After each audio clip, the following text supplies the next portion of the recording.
ضياؤه وفي beberapa mata pelajaran kan sekarang mulai kelas 2, kelas 3 itu sudah mengalami kesulitan, dan itu dari sekolah sendiri gimana dan memang ya kesulitan ketika harus mengajarkan itu. Ya, itu salah satu mungkin sisi positifnya ya, orang tua mendapat hikmah belajar lagi. Insya Allah kalau masih usia SD itu masih bisa ini ya, dipelajari ya. Dan juga salah satu sisi positifnya itu memang sebetulnya kesempatan orang tua itu untuk membersamai anak supaya lebih dekat gitu kan. Karena memang ini peranannya sebetulnya harusnya jauh lebih besar ya, orang tua ini dalam mendampingi tumbuh kembang anak ini. Gitu. Kalau dari sekolah sendiri adakah layanan psikologis, karena kayaknya memang pandemi ini menyisakan beban psikologis juga, itu kalau di SDIT Arisalah ya, di sekolah kita terbuka ya, ada guru psikologi yang sudah punya profesi, itu Ustadzah Ika itu, alhamdulillah baik sebelum pandemi maupun setelahnya itu membuka diri ya. Jadi beliau juga keliling, jadi sama saya juga keliling ya. Misalkan ada belajar kelompok itu, saya juga keliling memantau langsung ada kendala atau tidak. Kemudian BK ini juga sama, BK ini juga kadang masuk memberi motivasi ke anak-anak. Orang tua pun ya monggo ya, tapi mungkin jarang ya, kecuali kalau dulu malah pas masuk itu ada ya orang tua yang memang secara khusus menemui BK konsultasi. Terus selama masa pandemi ini memang lebih banyak mungkin ke anak-anak ya, masuk di tempat belajar kelompok dan lain sebagainya. Ini sudah hampir 1 tahun ya Pak? Ya. Dulu Maret, ingat saya Maret. Ini sudah hampir Maret, ya. Setahun.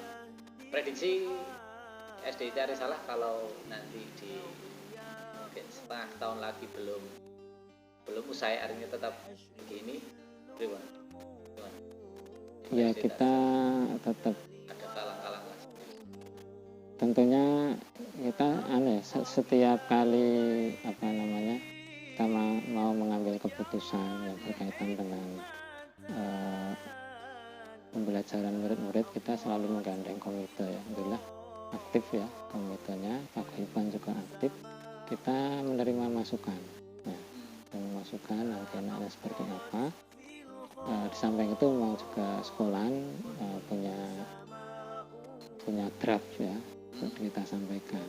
Ya memang keinginan orang tua itu tetap ada ini pertemuan secara langsung. Meskipun Mas pernah disuai ya untuk menginginkan apakah menginginkan tetap muka atau tetap daring kayak gitu. Sebagian besar survei gimana? Di awal dulu pernah dengan Google Form, kemudian setelah itu kita menerima masukan.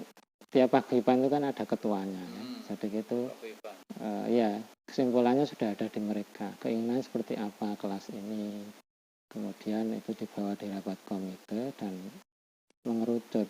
Mayoritas itu menginginkan ada belajar kelompok, karena memang itu menjadi salah satu solusi ya, karena sangat repot kalau hanya online itu ya, gitu. Ya, begitu. Jadi komite selalu kita ajak, kita libatkan untuk memberikan masukan. Tapi kita juga tidak memaksa.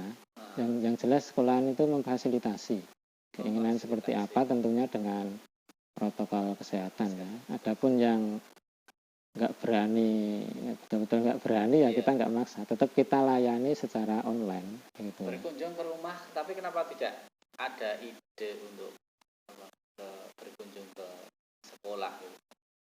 Nah itu yang larangannya di situ. Iya, sedangkan sama-sama bepergian juga, kemudian pembatasan jumlah pun juga bisa dilakukan.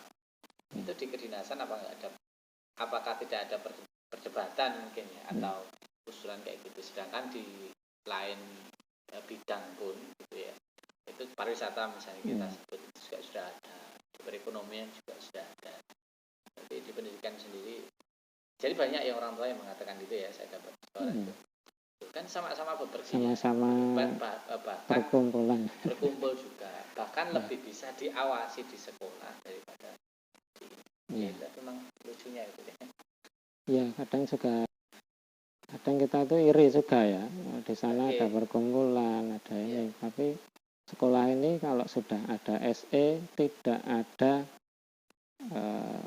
murid yang ke sekolah. Kalau sudah itu edarannya sudah, mungkin ada pengawasan. Kadang-kadang tempat belajarnya itu juga dekat dengan sekolahan ya, yang mungkin rumahnya juga cukup nggak terlalu luas, dan sekolahan itu sangat luas tapi tidak boleh. Kenapa tidak ada pengecualian gitu? Ya. Sedangkan yang tanggal 6, 7 kemarin mau libur, ternyata SE juga direvisi gitu, karena menyangkut perekonomian. Ketika saya tanya secara psikologi kondisi anak-anak gimana? Rapot, saya bilang rapot ya. Yang pertama berarti kalau rapot itu berarti kan nilai. Kemudian secara psikologi berarti ke akhlak dan perilaku anak-anak. Itu apakah ada selama pandemi ini ada sesuatu efek samping di mereka? Ya, itu ya sebetulnya esensi pendidikan dalam Islam itu kan tidak hanya sekedar mengajar ya, tidak hanya sekedar transfer ilmu, transfer of knowledge itu ya, tetapi lebih dari itu. Nah, ini yang kita khawatirkan sebetulnya. Maka sebisa mungkin memang tadi di sela-sela mungkin kunjungan tadi tetap ada penanaman akhlak dan karakter, karena tadi nggak hanya sekedar mengajar tapi juga guru itu di dalam Islam ya juga mu'adib ya, memberikan pengajaran adab, juga murabi ya. Murabi ini yang mungkin memelihara jasmani dan rohani murid, dan ini tidak bisa dilakukan kalau jarak jauh ya kan. Dengan online kan nggak mungkin, tapi justru ini yang kita khawatirkan. Maka banyak protes ke Mas Menteri itu, tanggung jawab pendidikan ini sebetulnya tanggung jawab orang tua ya, karena Allah memberi amanah anak ini untuk dididik ya. Ku angkusakum wa ahlikum naro, itu kan orang tua yang tentunya punya peranan aktif untuk menjaga keluarganya dari api neraka, termasuk pendidikan ini kan juga arahnya juga ke sana. Guru-guru, siswa, orang tua mewakili itu harapannya ke depan gimana kepada pemerintah, mungkin untuk pendidikan ini, karena pendidikan ini sangat riskan kalau dibiarkan begini saja. Kalau hanya begini akan sangat riskan, artinya memang setahun lagi misalnya masih ada pandemi, setengah tahun lagi itu tetap harus dipikirkan, dan itu langkah-langkahnya gimana, harapannya apa, kemudian terus langkah antisipasi apa yang akan dilakukan, kan berarti kan banyak nanti yang kita. Oke, sebagai closing statement sekalian ya. Jadi harapan kami yang pertama tentu kita berdoa nomor satu ya pada Allah Subhanahu wa taala, mudah-mudahan Allah segera mengangkat wabah ini ya. Wabah ini yang sangat berdampak, terutama kalau kita di dunia pendidikan ya. Yang kedua tentu kalau kepada dinas ya kita meminta untuk kebijakan yang bijak. Kebijakan yang bijak. Iya, yang kadang kan kebijakannya itu tidak memihak ya. Jadi yang penting aturan yang ini ya ini gitu ya. Sedangkan kita sendiri di swasta ini kan tidak bisa sama sebetulnya ya. Karena kita ya ada pelajaran hafalan, ada pelajaran mungkin penanaman.